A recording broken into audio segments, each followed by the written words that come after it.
Salut tout le monde, déjà bonne année 2026, j'espère que tout se passera bien pour vous, meilleurs vœux, tout ça tu connais. Moi je veux juste passer les 1000 abonnés cette année, que je puisse monétiser cette chaîne, s'il vous plaît abonnez-vous. Le programme d'aujourd'hui, j'ai envie de vous parler d'un groupe que j'écoute depuis facile une dizaine d'années, et qui peut vous faire grimacer rien qu'en entendant le nom. Suicide Boys, littéralement les garçons suicides. Tell me what you know about the motherfucker at the bottom with a gold grill gleaming, make all the old problems stop creeping out the fucking dungeon. Switchblade on him, hit the guts like a pump. Regardez-moi ces millions d'écoutes sur les plateformes. Et pourtant, ils parlent de dépression, de drogue, d'autodestruction, d'une manière très franche comme aucun autre rappeur ne parle. Et attention, je suis pas là pour vous dire que le désespoir et les addictions c'est cool, mais pour vous raconter comment ces deux mecs de la Nouvelle-Orléans ont transformé une période très sombre dans leur vie en musique, et pourquoi cette musique a autant marqué les gens. Bienvenue dans cette nouvelle vidéo.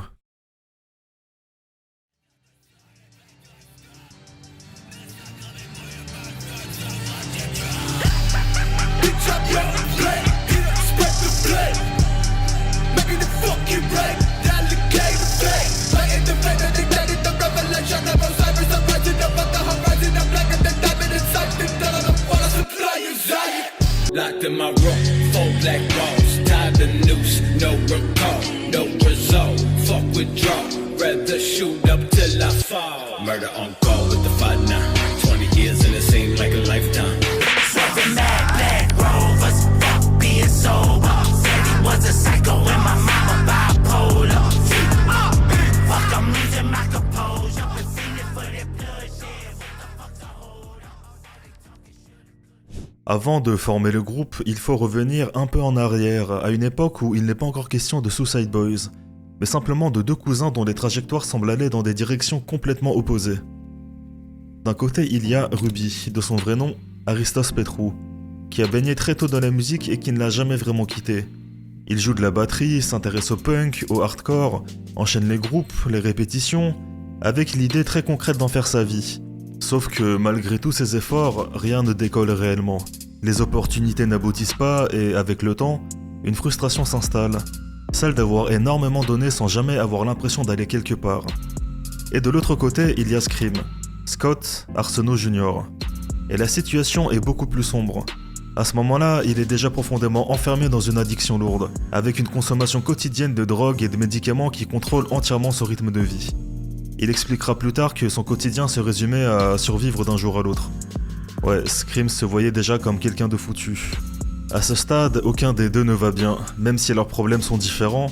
Ruby est épuisé et frustré de voir ses efforts rester sans résultat, et Scream était en train de s'autodétruire lentement. Les deux sont cousins, ils se connaissent depuis toujours, mais leurs chemins se sont éloignés au fil des années, et pourtant ils finissent par se retrouver au même endroit, au fond du trou. C'est dans ce contexte que Scream commence à produire des beats, seul chez lui, sans plan précis et sans objectif de carrière, simplement pour s'occuper l'esprit et éviter de penser en permanence à ce qui ne va pas. Ruby, lui, continue d'écrire jusqu'à ce que les deux cousins commencent à échanger leurs idées, à écouter ce que l'autre fait.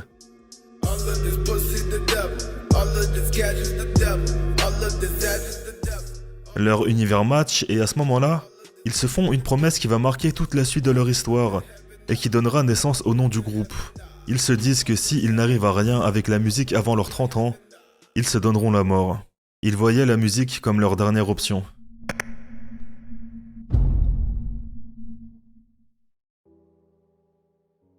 On est au milieu des années 2010 et à ce moment-là, SoundCloud joue un rôle central et c'est important de comprendre ce que représente la plateforme à cette époque. C'est un espace qui a fait péter énormément de rappeurs. Si vous connaissez Lil Peep, XXX, même Post Malone a pété grâce à SoundCloud. Moi j'ai adoré cette époque, il y avait du bon son, tu découvrais énormément d'artistes, tu tombais sur des choses un peu plus sombres, plus expérimentales. Aujourd'hui tu perces grâce à TikTok, c'est un autre monde, mais ça peut-être qu'on en reparlera dans une prochaine vidéo. Pour des artistes comme Ruby et Scream qui n'ont ni réseau, ni argent, ni structure, c'est l'endroit parfait pour exister musicalement. C'est comme ça que Suicide Boys commence à poster énormément de morceaux, souvent de manière compulsive, sans chercher à lisser le son, ni à rendre les textes plus accessibles. Les premiers EP s'enchaînent, presque tous rattachés à la saga Kill Yourself. So what? Evil spirits taking over, now they running through my head. Telling me grip that fucking gun, telling me pop that fucking lead. It's a bird, it's a plane, no it's Satan in the flesh. I'm that dead motherfucker, steady smoking on that death. Et il y a plein de projets courts qui sortent à quelques semaines d'intervalle, parfois même à quelques jours. Les gars sont hyper productifs et les titres comme Kill Yourself Partie 3 marquent particulièrement les premiers auditeurs.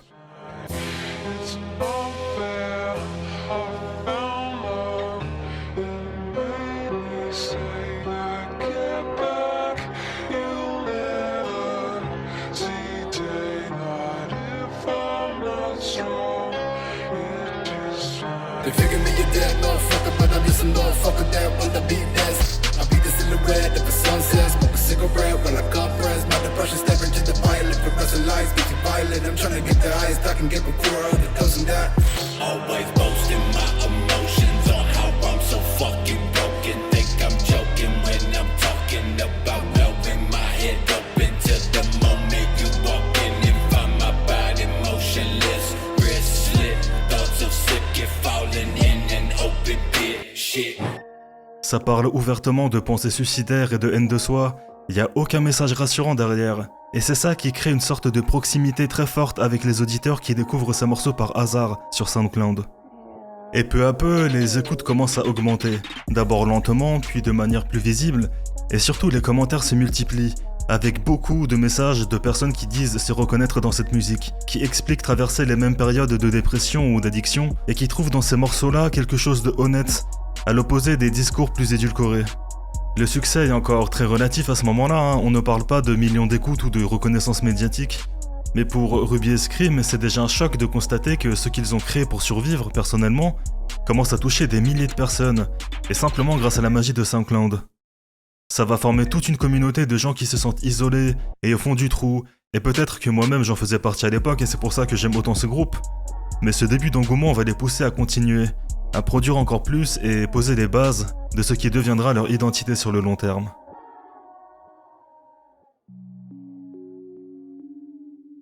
Très vite, Ruby et Scream comprennent qu'ils doivent garder le contrôle total de leur musique, pour ne pas se faire avaler par l'industrie musicale. Ils n'ont aucune envie de se lisser, de rentrer dans un format plus commercial, alors ils décident de créer leur propre label en 2014. G59 Records, en bon français, ok. G pour grey, gris, quelque chose qui n'est ni entièrement noir ni entièrement blanc, et 59 fait référence à leur quartier à la Nouvelle-Orléans.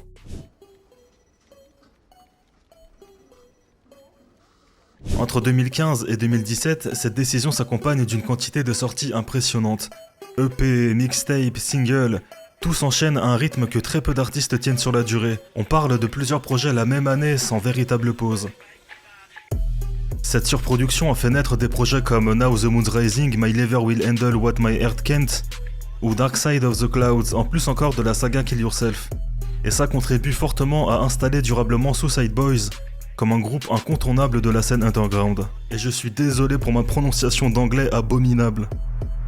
Mais c'est grâce à cette régularité extrême et des concerts de plus en plus fréquents que Suicide Boys passe progressivement d'un succès essentiellement en ligne à un groupe capable de remplir des salles et de concrètement enfin vivre de sa musique.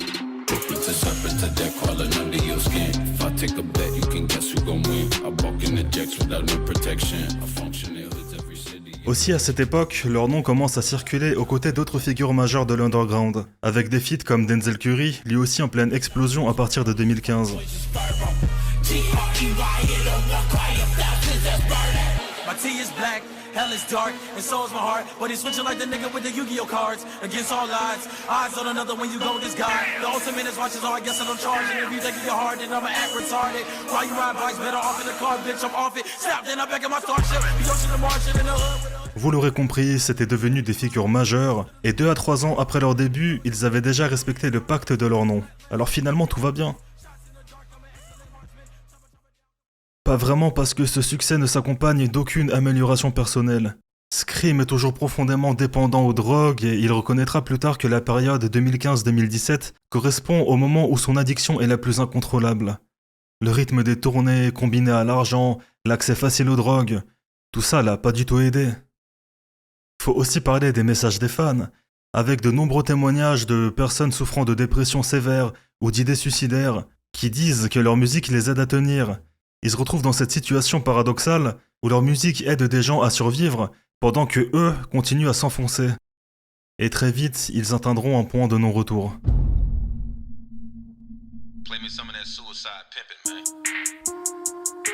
En septembre 2018, Suicide Boys sort son premier album studio, I Want to Die in New Orleans. Littéralement, je veux mourir à la Nouvelle-Orléans.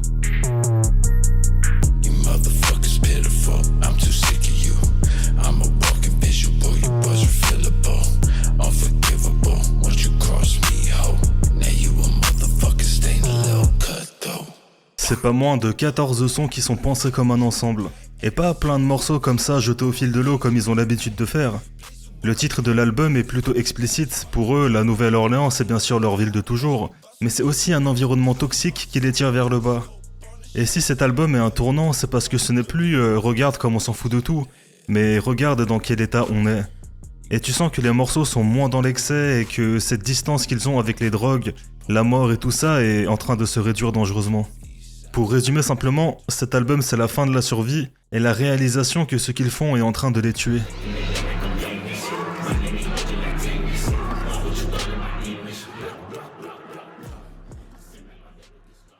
En plus, pour la première fois de leur carrière, l'album entre dans le Billboard 200, le classement des albums les plus écoutés aux États-Unis, aux côtés de Mac Miller, Drake, Ariana Grande, et forcément ça les expose à un public beaucoup plus large que leur fanbase de SoundCloud.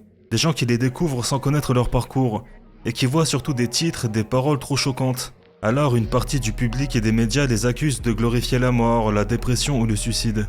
Ça va peser lourd parce qu'ils ne contrôlent plus qui les écoute. Ils touchent des gens qui ne partagent pas leur vécu, et qui prennent leurs paroles au premier degré. Leur musique commence à être jugée et pas comprise. Ils savent qu'après un disque comme celui-ci, soit ils continuent exactement pareil et ça peut mal finir, soit ils changent quelque chose même si ça divise. Et heureusement qu'ils vont prendre une décision qui va tout changer. Parce que en 2019, Scream finit par entrer en désintoxication. C'est sûr que sur le plan commercial, c'est probablement le pire moment possible, juste après un album qui a autant marché, mais c'est ce choix qui lui sauve la vie. On a eu tellement de rappeurs décédés d'overdose qu'on savait que ça pouvait lui arriver aussi. Et pour la première fois depuis des années, tout s'arrête net. Le rythme des sorties, les tournées, cette fuite en avant permanente. Après des années de sorties frénétiques, Suicide Boys marque une pause de plus d'1 an. Une pause qui a bien sûr inquiété une partie des fans, certains craignaient le pire, d'autres une potentielle séparation, alors que Scream et Ruby ont fait le choix de prioriser la santé mentale.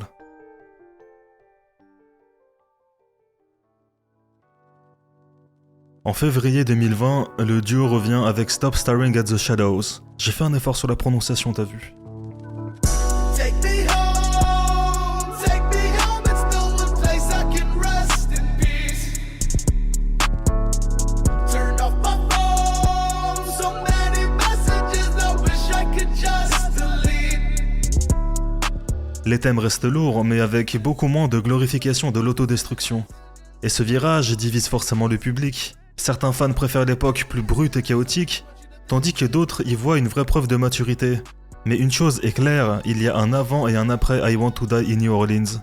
Cet album marque la fin d'un cycle, et Stop Staring at the Shadows en ouvre un autre. Moins spectaculaire, peut-être, mais clairement plus viable, pour eux, sur le long terme. I'll be dead by dawn, I'll be dead by dawn, I'll be dead by dawn, I'll be dead by dawn. Dans cette continuité, Suicide Boys sort ensuite Long Term Effect of Suffering en 2021, puis Sing Me a Lullaby, My Sweet Temptation en 2022. Deux albums qui confirment qu'ils ont trouvé un nouvel équilibre.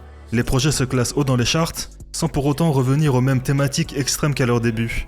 Ils ont compris qu'ils n'ont plus besoin de choquer pour exister, et à ce stade, ils sont déjà solidement installés dans le paysage du rap.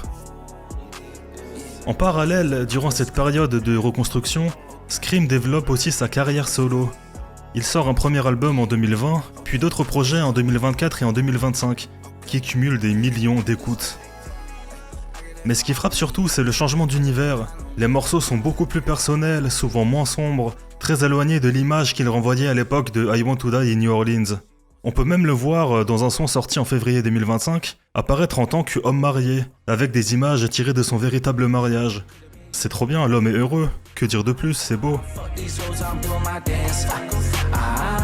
Fuck these hoes, I'm doing my own. This for the hoes that blew their chance. Fuck these hoes, I'm doing my. Hold up, bitch, I came from nothing. I was rocking fake Jordans. Leur dernière activité à ce jour est la sortie de 2 nouveaux albums en 2025, Thy Kingdom Come et Thy Will Be Done. Je trouve les 2 albums excellents, c'est un peu un retour aux sources avec des titres introspectifs et des morceaux un peu plus énervés, ça rappelle plusieurs époques de Suicide Boys. Ils ont même sorti un clip au moment où je tourne cette vidéo, les gars sont toujours aussi actifs, c'est très bon à savoir.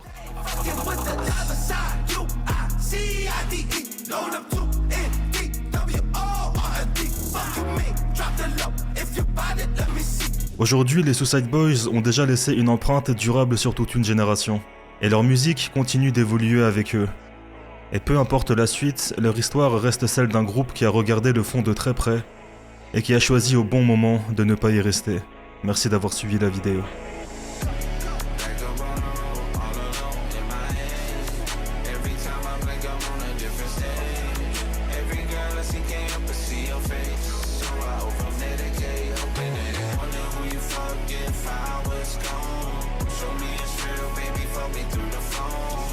Second missed calls in different time zones.